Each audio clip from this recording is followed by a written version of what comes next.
नमस्ते विद्यार्थियों, आज हम पढ़ेंगे डिफरेंशियल ज्योमेट्री में जो सेकंड फंडामेंटल फॉर्म होती है ऑफ सरफेस, उसको प्रूव करना। ठीक है, तो सेकंड फंडामेंटल फॉर्म क्या होती है वो हम लिख लेते हैं। हमको प्रूव करना है L D U square plus 2m D U dv plus N D V square is equal to minus D N cap dot D R vector. अब इसमें जो एल एम एन है वो क्या है कि एन कैप इनका डायरेक्शन है और इनकी वैल्यू r11, r12 और r22 के करस्पॉन्डिंग है। देखो एल इक्वल्स टू तो है r11 vector N cap, m की value r12 n cap, n की वैल्यू r12 n कैप। ये n कैप नॉर्मल वेक्टर है, यूनिट नॉर्मल वेक्टर, ठीक है। और जो एल एम एन है वो स्केलर है। ये एल एम एन इसके r11, r12, r12 के रीसोल्व पार्ट्स है, ठीक है। अब इसमें देखो हमने कर्व माना है u r वेक्टर बराबर r वेक्टर यू वी, ठीक है। तो इसमें कोई पॉइंट है P, उस पर नॉर्मल वेक्टर है unit normal vector N cap, ठीक है। तो अब इसमें देखो r1 इज इक्वल टू हो जाएगा del r upon del U के रेस्पेक्ट में partial differentiation, r2 is equal to हो जाएगा del r upon del V के रेस्पेक्ट में, और r11 हो जाएगा, इसका दो बार कर देंगे u के रेस्पेक्ट में डिफरेंशिएशन। r12 वेक्टर हो जाएगा पहले u के रेस्पेक्ट, पहले v के रेस्पेक्ट में, फिर उसका u के रेस्पेक्ट में पार्शियल डिफरेंशिएशन, और r22 वेक्टर हो जाएगा del square r vector upon del v square, ठीक है। अब देखो हमको पता है कि जो ये पॉइंट पी आर वेक्टर है P, तो उस पर नॉर्मल है जो एन कैप, वो जो ये वेक्टर r1 क्रॉस r2 के परपेंडिकुलर होगा, ठीक है। क्योंकि r1 r2 ये हैं सरफेस के वेक्टर है कोई, अब ये इसके परपेंडिकुलर होंगे। तो देखिए, तो एन कैप r1 के नहीं एन कैप परपेंडिकुलर नहीं होगा, ये N cap parallel to r1 cross r2 vector होगा, ठीक है। तो अब इसमें एन कैप हो जाएगा परपेंडिकुलर टू r1 वेक्टर और N cap perpendicular to r2 vector. अब कोई परपेंडिकुलर होता है दो वेक्टर तो उनका डॉट प्रोडक्ट 0 होता है, ये हम जानते हैं। तो ये हो गया, ये पहली इक्वेशन बन गई, ये दूसरी इक्वेशन बन गई। अब जो पहली इक्वेशन है उसको u के रेस्पेक्ट में पार्शियल डिफरेंशिएशन करेंगे हम, और जो दूसरी इक्वेशन है उसको v के रेस्पेक्ट में करेंगे, और फिर पहली को v के और दूसरी को u के रेस्पेक्ट में पार्शियल डिफरेंशिएशन करेंगे। तो सबसे पहले इसको u के रेस्पेक्ट में करेंगे पहली इक्वेशन को, ठीक है। तो क्या आएगा D N cap upon D U r1 vector, N cap को कांस्टेंट रखा तो del r1 vector upon del u बराबर 0, ठीक है। तो फिर हो गया, इसका हो गया, इसको n1 वेक्टर लिख लेंगे, एक बार u के रेस्पेक्ट में डिफरेंशिएशन है ना, तो dot r1 vector plus N cap del r1 upon del u, इसको लिखेंगे हम, ये है del square r1 upon del u square. तो इसका मतलब हो गया, इसका मतलब हमने माना है r11, ठीक है। तो ये हो जाएगा r11 इज इक्वल टू 0। अब इसमें जो ये क्वांटिटी है इसको हमने ऊपर मान रखा है कि ये एल के बराबर है, ये एल हो गया और ये n1 vector dot r1 vector हो गया, तो यहाँ से एल की वैल्यू आ जाएगी minus n1 dot r1 vector. ठीक है, अब ऐसे जो दूसरी इक्वेशन है उसको v के रेस्पेक्ट में पार्शियल डिफरेंस करेंगे।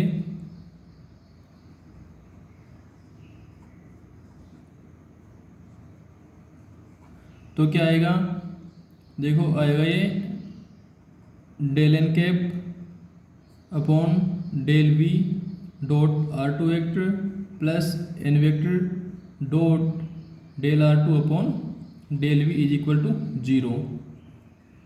Del N cap upon del V है n2 वेक्टर डॉट r2। ठीक है, और जो ये plus N cap del r2 upon del V क्या हो गया, ये हो गया ये r22 वेक्टर हो गया del r2 upon del we. ठीक है, ये हो गया n2, ये हाँ ठीक है।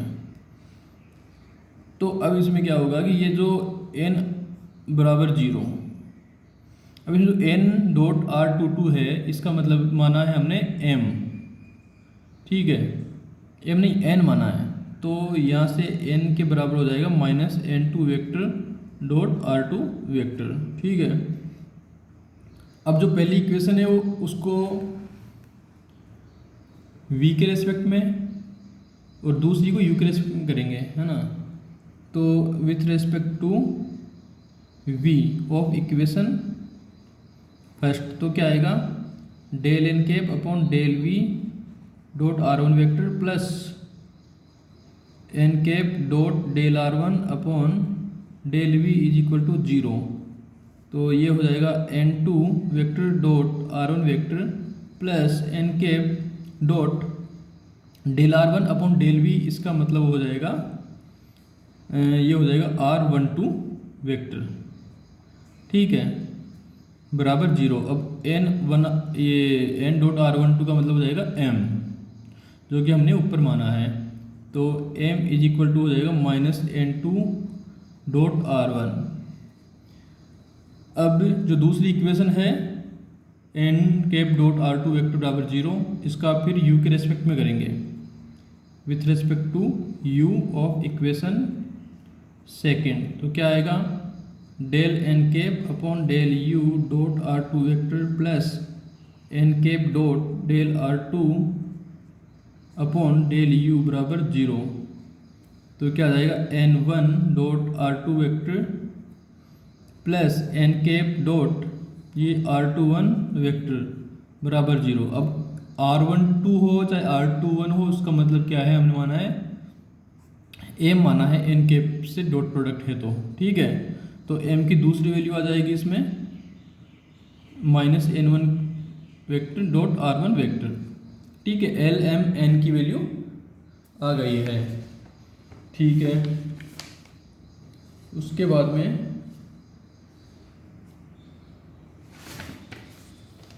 देखो हमको ये जो इक्वेशन हमको प्रूव करनी थी,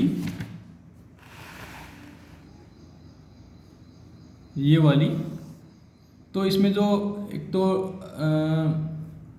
डी एन कैप की वैल्यू निकालेंगे, डी आर वेक्टर की वैल्यू निकालेंगे, तो और फिर ये एल एम एन की वैल्यू हमारे पास आई गई है, तो ये सब चीज़ें आ जाएगी। ठीक है, तो इसमें डी आर वेक्टर क्या होता है, सबसे पहले वो देखते हैं। डी आर वेक्टर को हम लिख सकते हैं del R upon del U D U plus del R upon del we D V. Del R upon del U का मतलब है r1 D U plus r2 D V. ठीक है, अब इसमें डी एन कैप है, उसको ऐसे निकालेंगे अपन del n upon del U D u upon, हाँ इतना ही होगा, है ना, del n upon del we D v, ये एन कैप ये सब है ना, ये हो गया।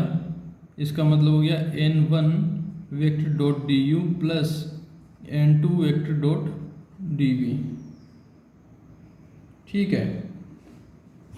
अब जो डी एन कैप और डी आर वेक्टर है उसका डॉट प्रोडक्ट ले लेंगे हम। D N cap dot D R vector, तो n1 dot D U plus n2 dot D V, ठीक है। और ये डी आर की वैल्यू,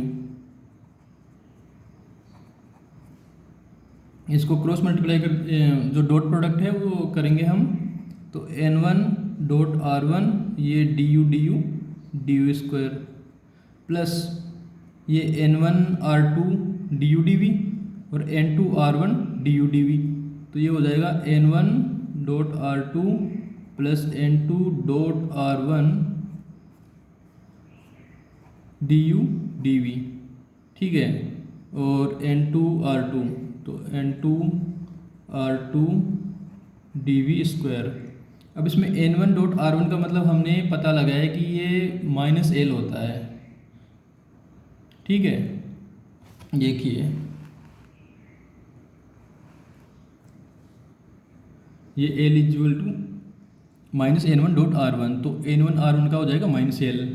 इस तरह से n का वैल्यू भी है, m का वैल्यू भी है, इन सबको हम रख देंगे इक्वेशन में।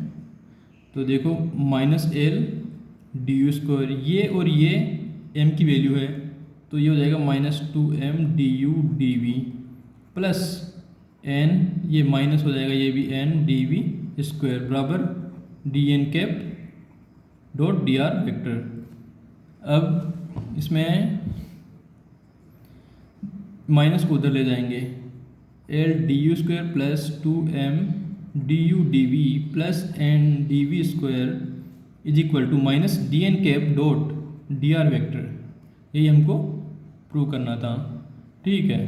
Thank you.